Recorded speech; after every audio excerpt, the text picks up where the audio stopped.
So now we have code uploaded and our backlog set up. Let's get this thing to actually build.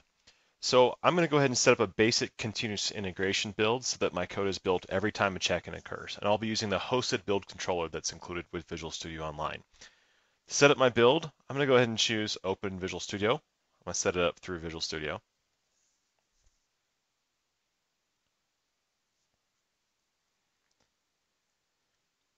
And the first thing I'll do once I'm connected to my FlashCast 1 project is I'll go ahead and go over to Builds. And I will select New Build Definition. And I'll give it a name. We'll call this Sample FlashCast CI build. For my trigger, I'm going to tell it to build continuously. So build at each check-in. Go down to build defaults, and here's where I'll specify that I want to use the hosted build controller. And I can choose where I want to put the output when I'm done. I'm going to go ahead and tell it, put it back into source control so I can access it that way. And for process, now I just have to tell it what I actually want it to build. So I'm going to go ahead and go back out to source control, go to my class library 1, choose that solution. And now I've got that. Save. And now this is ready to be built. So let's go ahead and get this built. So I'm going to go ahead and go to, let's go back to home here, open up my solution.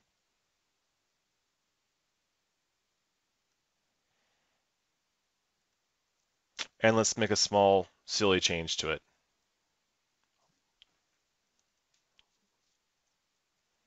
Let's just call this a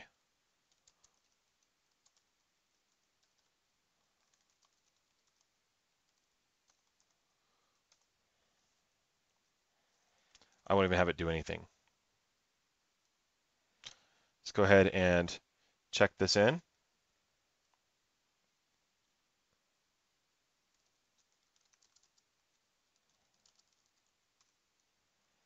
And hit check in. And now what I should see, if I go back over to builds, I'll see under my builds that sample FlashCast CI number 1 has been kicked off. So it's currently in queue.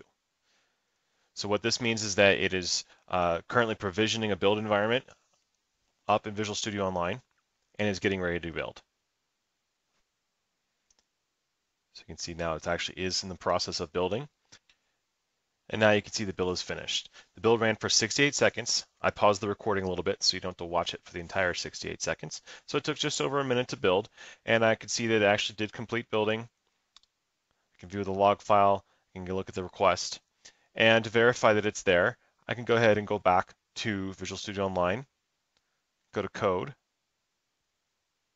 I can see now that the drop is there, so there's my actual binary output. So there's my DLL file that was created as part of my build. I can also view my builds from Visual Studio Online by looking at the build tab. So I can see here's that build that just ran. Double click on that and I can see the same information. So that's how you set up a very simple build using Visual Studio Online. So thanks for watching. Feel free to check out the other short videos in this Getting Started series. Also, a full-length video combining each of these sections is available.